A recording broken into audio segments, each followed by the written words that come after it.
मिठी नदीचा गाळ काढण्याच्या प्रकल्पातील कथित अनियमितता आणि निधीच्या कथित गैरवापराबाबत मुंबई पोलिसांच्या आर्थिक गुन्हे शाखेकडून आज धाडी टाकण्यात आला।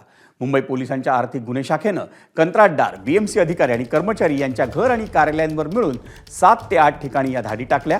मिठी नदीतून गाळ काढण्याच्या प्रकल्पातल्या घोटाळ्याची चौकशी करण्यात यावी अशी मागणी भाजप आमदारांकडून करण्यात आली होती आणि त्यानंतर राज्य सरकारकडून एसआयटीची स्थापना करण्यात आली। या प्रकल्पाशी संबंधित 3 कंत्राटदारांची एसआयटीनं जानेवारीनंतर चौकशीही केली।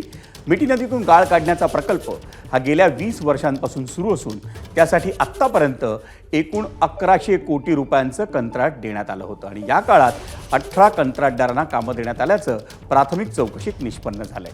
या प्रकरणात कंत्राटदारांच्या चौकशीनंतर मुंबई पोलिसांच्या आर्थिक गुन्हे शाखेकडून गुन्हा दाखल करण्यात आलाय।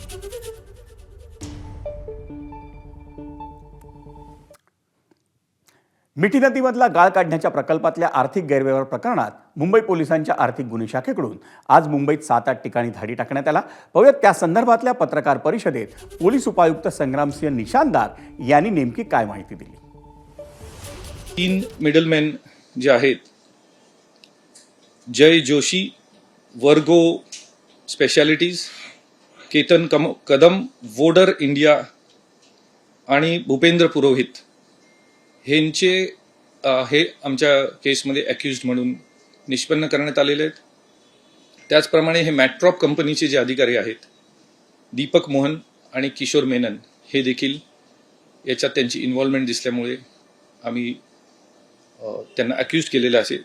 एकंदरीत 65.54 करोड्सचं सध्याच्या तपासामध्ये बीएमसीचं या लोकांनी रॉंगफुल लॉस केलेलं आहे असं निष्पन्न होत आहे।